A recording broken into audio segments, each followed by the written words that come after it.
here, LinkedIn, YouTube, you're here. If you're on Facebook, LinkedIn, or YouTube, just for future reference, I cannot see who's on unless you comment. So please, I would love this to be interactive, or if I'm talking about something that's super deep, make sure you leave me a question or comment so that I can help you in real time. And as soon as this gets all ready to go, we'll get started because it is 7 o'clock and I like to be respectful of time. So I'm just going to wait maybe 1 minute. And then, just for those of you that are on the replay, we are going over the power of now. We've been doing book reviews for probably the almost a month now. The first book we started with was Atomic Habits, because if you want to learn how to change your life and how to make your next half of the year better than your first half, or even better than your life has been in a while, that's where we started. Now we're going over the power of now. Specifically, we're on chapter 2. If you have the same version of the book that I have, we are actually on page 38. And where we left off yesterday is we were talking about how we experience a lot of pain in our lives. And if we were to really sit down and understand how, hey, read in 904, if we were to sit back and really examine the way that energy works and the way that pain works in our life and the way that, we perpetuate a lot of the things that we're going through by, living in the past through depression and replaying things and bringing that into our present, or else we worry so much about the future through the anxiety, what's going to happen, what could happen, that we often miss out on the only moment that is real, and that moment is now. And so he's teaching us about what he calls the pain body.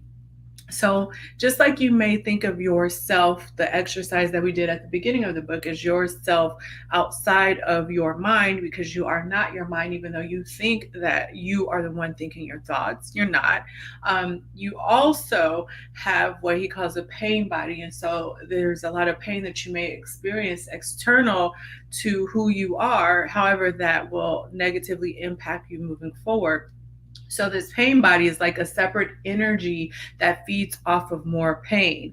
And so what you need to do if you are in a cycle of not being able to move forward or having these emotional um experiences, thoughts, emotions that are keeping you from moving forward, the first thing that you are going to want to think about is, well, why am I going through the pain that I'm going through? And specifically, if you are letting this pain body run your life, then you are going to be experiencing and perpetuating more and more pain because of the way that this thing works. And so, in this specific live, we're going to be getting more into that so you can understand what you can do to start to get over this. Because unfortunately, until you do, you can try to do everything that you want to move forward in life, but I bet that you may find that you move forward or you get stuck, or you move forward and you give up on yourself, or you move forward and something happens and then you give up on yourself. But this is going to help you understand. And it's also going to help break you out of this cycle if you tend to be somebody that's stuck in a cycle of negativity and feel like you don't know what you need to do to get out of.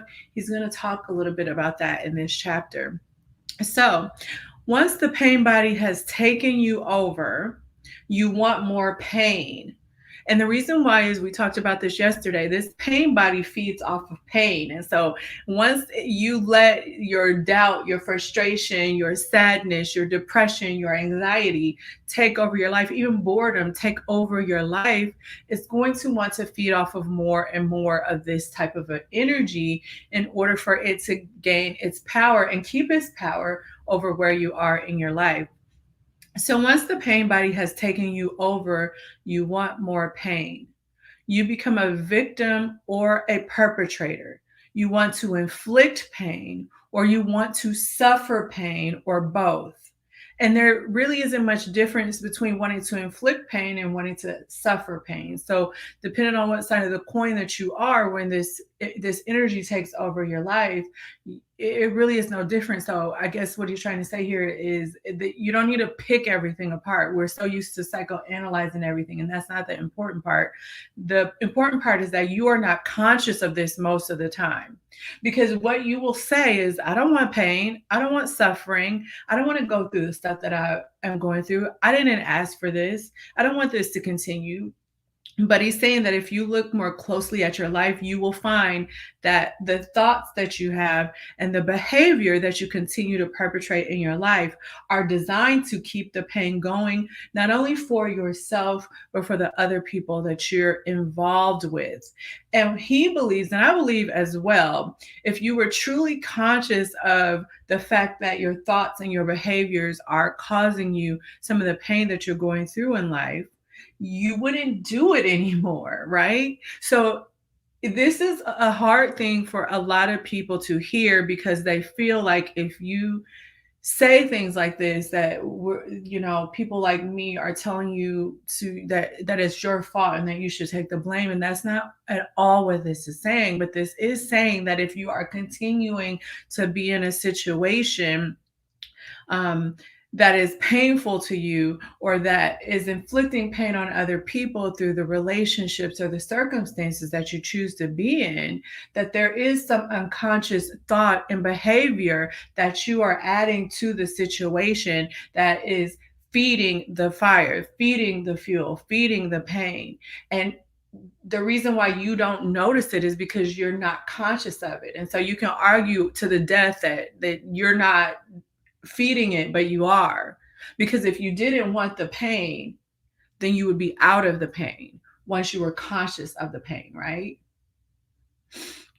All right. So if he says, if you were truly conscious of it, the pattern would dissolve. For who wants more pain? To want more pain in their life is insanity. And he doesn't believe that anybody is consciously insane. There's a few people I feel that are consciously insane, but for the most part, most people are not consciously insane. So try to keep an open mind about this stuff, especially if you're not where you want to be in your life, in your relationships, in your circumstances, because this could be the answer that unlocks a deeper understanding for you to be able to move past the pain. And the first part is understanding that your thoughts and your behavior are playing a part, and you may not even be conscious that you're doing it. It's an unconscious sort of a process. And so the pain body doesn't want you to observe it directly. So think about what we talked about last week, where if you took the time to just be still and you started to observe the thoughts that you had in your head, you would understand that if you can observe the thoughts that you're having, then you are not the thought, you are not the thinker, you're the observer. So it's the same thing with this pain that you may be going through.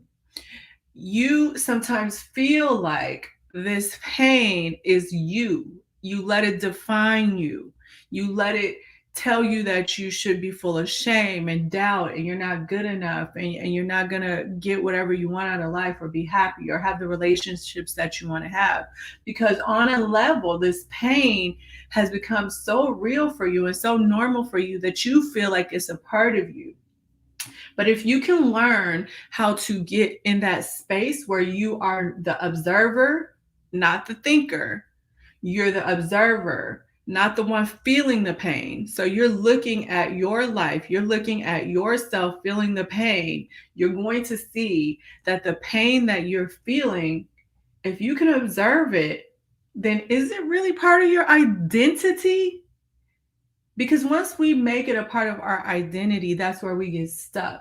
That's where we start to not be able to move forward, because now our self-concept is tied into these images and these labels and these things that have happened to us, or that we've experienced that we've now allowed to define us. And once you make these outside things that you can observe, so it's not really you. It may be a part of, it may be something you've experienced, but it's not you. But once you make these your identity, you start to get sucked up in this false life that we've been taught to live. And you start to experience more pain, more sorrow, and all of that because now you've made it about yourself rather than it being something that happened that is not really who you are.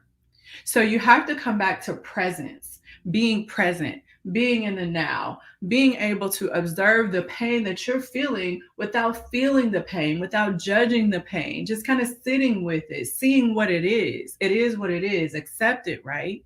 But until you can get to that space and get to that spot where you're in your true being, it's going to be very hard for you to then be able to move forward in a way where you're more conscious, where you're more aware, etc.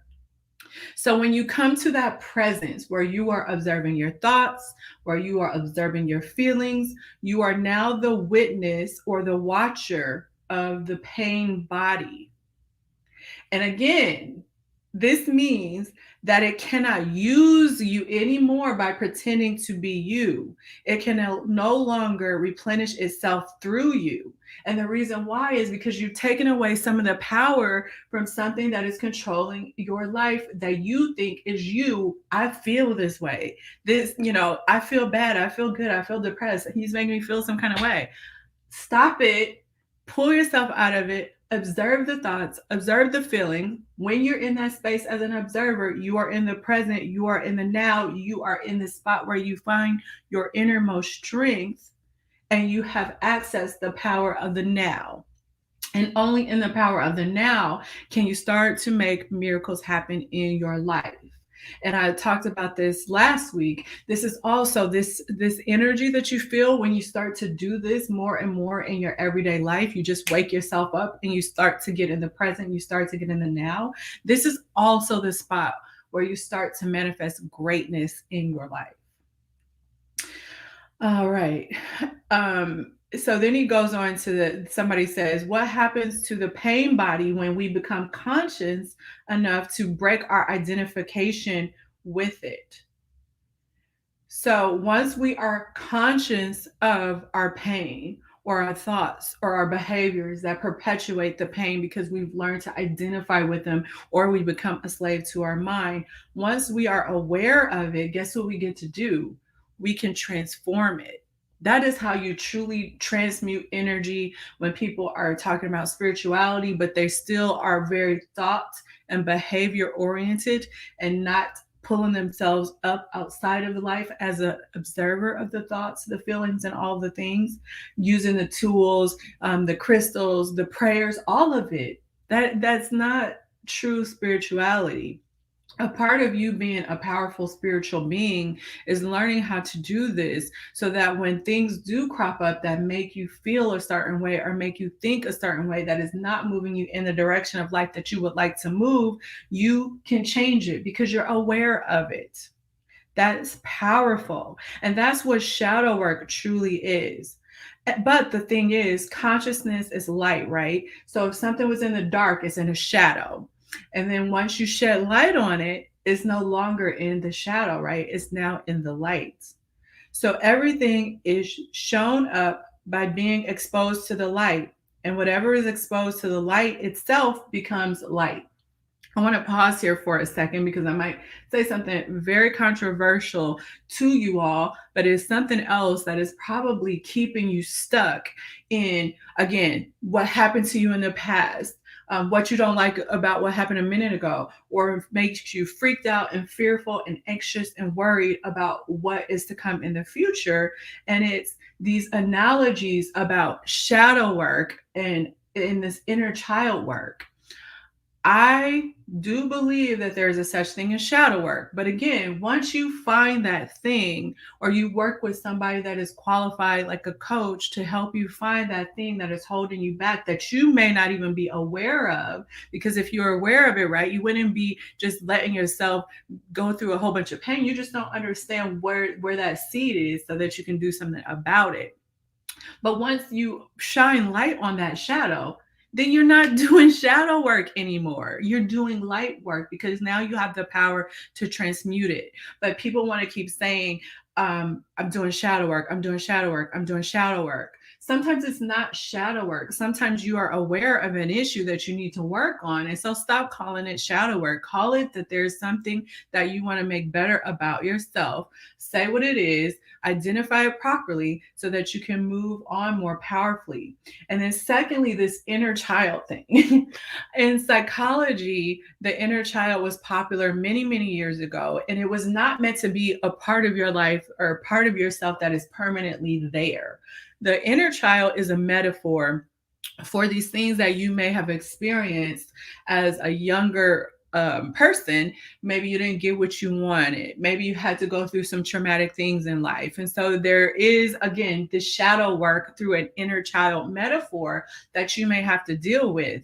But it's a metaphor, it's not real. So once you find that inner child and you know what that inner child wants, you're not doing inner child stuff anymore. You're working on bettering a part of yourself that has been keeping you unconsciously bound in pain, painful thoughts, painful behaviors. And I know a lot of people don't want to hear that, but if you really go back and you study what the inner child was supposed to be, that's exactly what it was supposed to be, a metaphor for you stepping back into that. And so whenever you continue to say, that's my inner child, I'm revisiting my inner child, truly you're not, because you already know what the inner child thing was that was holding you back. So it's no longer an inner child hidden in there somewhere that you have to uncover. Now it's something that you're conscious of. The light has been brought to it. So how are you transmuting that? Y'all let me know if y'all agree with me, but that's just what I think. And it's powerful too, because I've had private clients that have identified with the things that have happened to them, right? And they have behaved in a way that has allowed the painful things that have happened to them in the past become what is defining them in this moment now, and putting that part of themselves and what they experience into their identity for what they want to be in the future. Hey, Ashley. And so what happens is you end up unconsciously carrying the pain from the past into your future experiences. And so what that looks like is, okay, so not to minimize certain things, because we've all had a lot of things happen to them. But for instance, maybe you could say that your inner child was injured in a way, and that's why you do the things that you do. Or maybe something has happened to you that's very traumatic, or that wasn't what you needed to be, the whole adult that you want to be today. And so you can identify those things. However, what happens is people usually will say, well, I'm crazy, or I have OCD, or I have this, or I have that. When you really don't have those things, because you can even step outside of your I'm gonna say body. So we could just think of ourselves like a soul. You can observe the OCD behavior, the thoughts that run through your head while you're doing the OCD behavior. And if you can observe them, then you are not that. You have just allowed yourself to identify with that. And so think about how powerful and freeing it would be to say that these things happen to me, but they're not me. There are things that are going to happen to you in the future, but they don't have to be you. They can simply be things that you've experienced that have been impactful in your life, but they do not have to define you when it comes to your identity. But in America, we have this big addiction to putting labels on our identity based on the things that we think and feel, when most of us have disordered thinking and feeling in the first place. So if you're applying this disordered thinking and feeling into your life right now, and you're letting it define me or define you, then guess what you have? You have a disordered way of identifying with yourself. And part of that is why we get stuck. That goes back to then what we talked about many weeks ago when we started with learning how to redefine ourselves so that we could actually accomplish our goals. It starts to have you understand that a lot of the dysfunction and the disorder is not what people have done to us. It's not what we didn't have. It's not who held us back. It's not because we didn't get the love that we want. It's how we have now allowed that as a conscious human being, or unconscious, how we have allowed that to be a part of our identity when it is false. That's false. It's not a part of our identity, but we haven't been taught to think in that way. So when you start to disidentify and become the watcher, this pain body will continue to operate for a while, and it will try to trick you into being sucked back into this old way of thinking, this old way of identifying with your thoughts, this old way of identifying with your behaviors. And even though you are not energizing it through identifying with it already has momentum in your life. So you've already probably let this pain get momentum over you because you thought it was real, you thought it was who defined you, and now you're creating situations you can observe in the now, in your relationships, in the circumstances that you're currently experiencing, that are going to show you that this pain body has gotten out of control. And all you can do right now is be alert to your inner space, your inner thoughts, your inner feelings, because that's how you're going to be able to shape the next moment, right? The next moment, the next moment. We talked about this yesterday. What you're experiencing right now, it's already right now, right? You just have to accept it and observe it. But what you do have power over is breaking the cycle. And how you break the cycle is being alert and protecting your inner space, protecting your thoughts, protecting your behaviors, protecting your feelings. The moment that your thinking starts to be aligned back with this pain body, you are again feeding this demon that's going to continue to take over you. So I would call that like a trigger, right? When we are starting to gain momentum, we're starting to really look at our feelings, look at our thoughts, and we feel like we're doing good, and then something triggers us. A lot of us snap back to our old selves real quick, and then we still wonder why we're not moving forward. So you really have to learn how to disidentify with these certain things, knowing that they're not real. They're just tools that you have been given. And if you use your feelings and your thoughts in a more optimal way, they're going to guide you to less pain and more freedom. Sustained conscious attention severs the link between the pain body and your thought processes, and it brings about the process of transmutation. I want to say something really quick because I noticed this a lot of times. Somebody will sign up to work with me privately. They know that they're ready to change their life. They're excited to do it. You know, that's the first step because we're about to do some good, deep, conscious work. And then they get scared, and then they start to have pain, and then they start to feel like they have headaches and stuff. He talked about that in this book as being totally normal because the pain body will try to do whatever it can do to keep you stuck in your the old ways that you identify yourself with your thoughts and your feelings. So I just want you to be aware of that too. You may experience physical symptoms when you try to move out of your old life and into your new life. And so just be prepared for that kind of thing. And so transmutation is alchemy. That is what the true spiritual people of the past were trying to do when they were trying to change, let's say, other material into gold. They were trying to take a lesser material and make it a better material by taking out the bad parts, the parts you don't want, but then adding to yourself some of the good parts. So we'll not think about metal, but we'll start to think about it in a way where let's think about ourselves in transmutation. You're not spiritual, you're not conscious, you're not woke if you're still identifying with your thoughts and your feelings and you're letting them run the show. Number one, you're not woke, you're not spiritual. I'm just going to put that out there.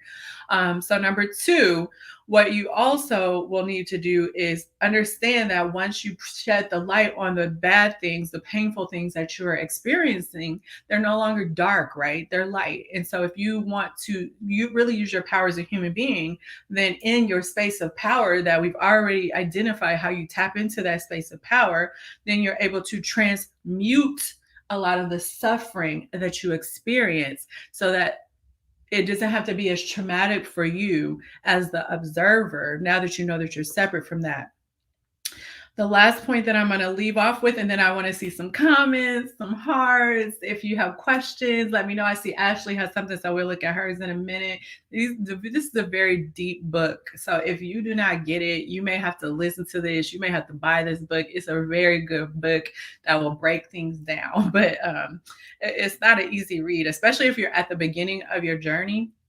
All right, so last thing for today. He says, let me summarize the process. So this is how you can start to cut ties and get out of the pain that is continuing to keep you from living the life that you want to live. Focus attention on the feeling inside of you. So the first chapter was the thought processes, right? The mind, that's not you. So now focus on the feeling inside of you and know that the pain that you're feeling is not your identity. The pain that you are feeling is the pain body, right? It's another power that you've allowed to take over your life. And accept that the pain is there. Accept that the pain body is there. You didn't know about it. You let it take over. And now it's got you in this cycle of negative patterns, negative thinking. All right, accept that it is there. Don't think about it. Don't let your feelings turn into more thinking, because then you create this cycle, right? You feel something, it doesn't feel good. You feel sad, then you start thinking depressed, and then you feel depressed, then you think depressed, and and it just continues to perpetuate. Just acknowledge that it's there. Don't judge it or analyze it. Don't make an identity for yourself out of it, because it is not who you are. Remember, if you can observe, if you can be still in your true being and observe your thoughts and your feelings, then they're not you. There's something outside of who you really are as a being. Stay present and continue to be the observer of what is happening inside of you. Become aware not only of the emotional pain, but also of the one who observes, which is you, the silent watcher. Because if you can say, here I am as the observer, the silent watcher, and my pain is right there, this is the power of the now. This is how you feel the power of who you are as a human being, the power of your own conscious presence. And remember, when you live from this space, the more that you live from this space in your day-to-day life, watch the miracles unfold. So let's see what comments we have. All right, Ashley said, oh my God, that makes sense. Feeling physical pain as well. Yeah, like I have a client now, bless her soul, she'll watch this replay, but she experienced back pain to where she had to go to the ER. Nothing significantly wrong with her, but because she had made the choice to, no longer live in this unconscious way of life where she's identifying with the thoughts and the emotions that are causing her pain and leaving her stuck, she started that pain body was like, wait, we're losing our grip. Let's try something else. Let's give her some physical pain to make her get even more stuck or doubt herself or get down on herself, because just when I'm trying to make my life better, here comes something else. Because we all do that, right? We get a challenge and we automatically slip back, even though we were so motivated to change our life. I see Galena Anise has a question, so I'll do that really quickly. But I just wanted to also, I have notes written in the book. I says, this is another thing that I want to talk about. You do not have to pause to heal. A lot of times when people work with me, they think that we're going to come together as a coach and a client, and I'm going to help you look at all the past stuff, and we're going to fix the past. And until we fix the past, we're not going to be able to move forward. And that is not how it works, right? Because now that you understand how I work, how I shift my clients into success, it's about you understanding that a lot of the things that you've built your identity on are not true. So how can you get back to the essence of who you are? And as you get back to the essence of who you are able to then tap into things that are going to give you more purpose, more meaning, and set goals and move forward in life. However, you don't have to stop. A lot of people say, I have to heal first and then I can move forward. No, because healing, this transmutation, can be a lifelong process. There are moments when we all slip into this unconscious state where we're all up in our feelings, all up in our thoughts. So that's always going to be a part of your life. So if you are somebody that's been trying to look at the past, revisit the past, fix the past, understand the past, and even that work in itself is stopping you from moving forward, then you need to stop. And maybe one of the things that will help you to move forward is to learn how to focus on, okay, I have a lot of stuff that is now brought to the light that I need to transmute, that I need to change from a negative pain into positive. But in the meantime, and in a simultaneous process, I can also be moving forward and learning how to identify myself more properly with who I really am as a being. You don't have to fix one in order to do the other. They're not I don't know what the right words is, but anyway, y'all know what I'm talking about. All right. Can you please give me the title and the author of the book? Yes. So the book is called The Power of Now, and it's by Eckhart. And I don't know if his name is Tolle or Toll. I've heard it pronounced different ways. And we are on chapter 2. Tomorrow we will move into chapter 3. Does anybody have any questions, any concerns, any comments? I have one last announcement about a free class. If this is hitting home and you want to get more help with this kind of stuff. Okay, so on August the 26th, some of you already know and have signed up, but if you haven't, I'll be teaching a totally free class to teach you to learn how to protect your energy. Perfect for you to, again, learn how to turn inward so that you can identify your own thoughts and feelings about things, but then also learn that you don't have to pick up on the negativity of other people, or, when you go out in certain situations and circumstances and you start to pick up on that negativity and it's draining you, or the people in your life are takers and they're draining you.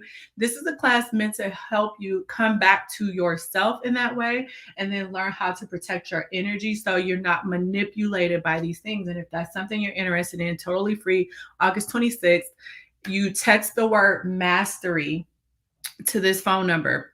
The phone number that you text the word mastery to is 833-231-4407.